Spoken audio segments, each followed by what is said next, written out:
But I wanted to turn this conversation briefly towards something else.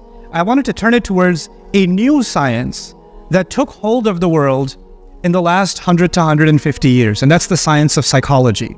Before psychology, when a human being experienced difficulty emotionally, or they wanted to overcome their sadness and their grief, they would turn towards religion, or they would turn towards philosophy, because philosophy asked the question, what is pain?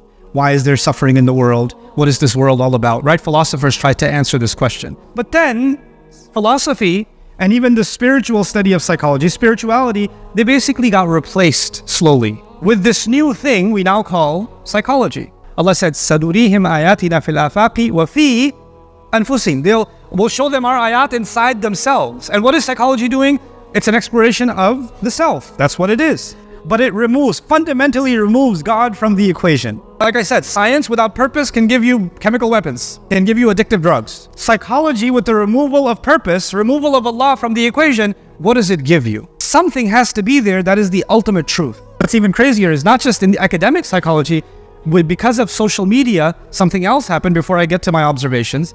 And that is that in any subject, let's say physics, any subject, let's say mechanics, there are people that actually know mechanics, they actually know physics, and those are professors and PhDs and researchers, but they don't have a YouTube page. But there's an 18-year-old who's read a couple of books on it, and he's got 5 million followers on his YouTube page, and he's a much more popular content producer on physics, even though some of his physics is a joke. If academics actually looked at his work, they'd say, what is this? But he's got more followers because now you can present content in a more interesting way, even if it's not well researched, and it will sound convincing.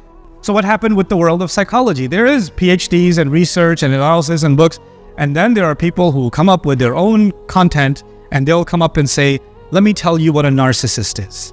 Let me tell you what a toxic person is. Let me tell you how to draw boundaries. Let me tell you about trauma. And you've got these people that just became self-diagnosing. So what used to be arrogance can now be called self-care. What used to be bad akhlaq can now be called drawing a boundary. Somebody's telling you a harsh truth. وَتَوَاصَوْا بِالْحَقِّ, meaning you're telling somebody a truth that maybe they don't want to hear, but they need to hear it. You say, this is gaslighting. I'm being gaslit. So now what we do is we take psychology and we actually undermine some of the most important experiences in our lives, because the ultimate thing is I need to feel good. Anything that gets in the way of me feeling good is bad for my psychology. So the ultimate goal is to keep yourself happy. The direction that psychology is going in now, pop psychology, reminds me of the ayah of Surah Al-Jathiyah.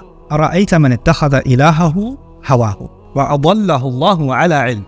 Did you see someone who takes their feeling, their empty feeling, and they turn it into their God? Their God has become their feeling.